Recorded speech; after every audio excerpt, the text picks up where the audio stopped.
Sapul sa CCTV ang pagnanakaw ng isang lalaki ng wallet ng isang babaeng nagbabayad lang ng inorder niyang pagkain sa isang restaurant mag-aalas 10 kagabi sa Las Piñas City.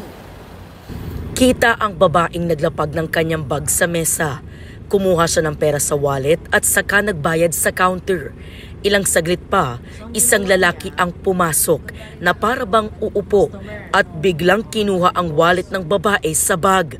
Saka mabilis itong itinago sa ilalim ng kanyang t-shirt habang nagmamadaling lumabas ng restaurant. Nang masuklian ng babae, doon niya napansing nawawala na ang kanyang wallet. Lumapit po sa akin yung babae kasi magbabayad na po siya ng in-order niya po.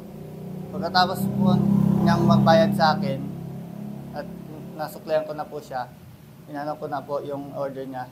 Inabot ko na po doon sa kitchen. Tapos napansin ko po si ma'am na may hinahanap po siya. Tapos doon na po ako nagtanong sa kanya kung ano po yung hinahanap niya. Tapos nagsalita po siya yung wallet niya daw po nawawala.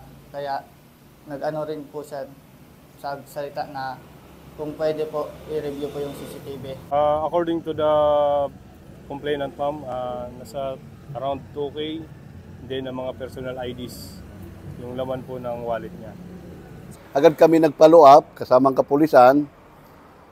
Hindi namin nakita na yung tao. Although may nakakakilala naman na taga Manoyodot daw nakatira yung tao. Hanggang ngayon po patuloy pa na hinahagilan magpakakilanlan talaga ng tao at masukol para managot sa ginawa niyang pangdudukot ng wallet. Ayon sa pulisya, posible rin daw na residente ng Parañaque ang sospek. Maharap ang sospek sa reklamong theft.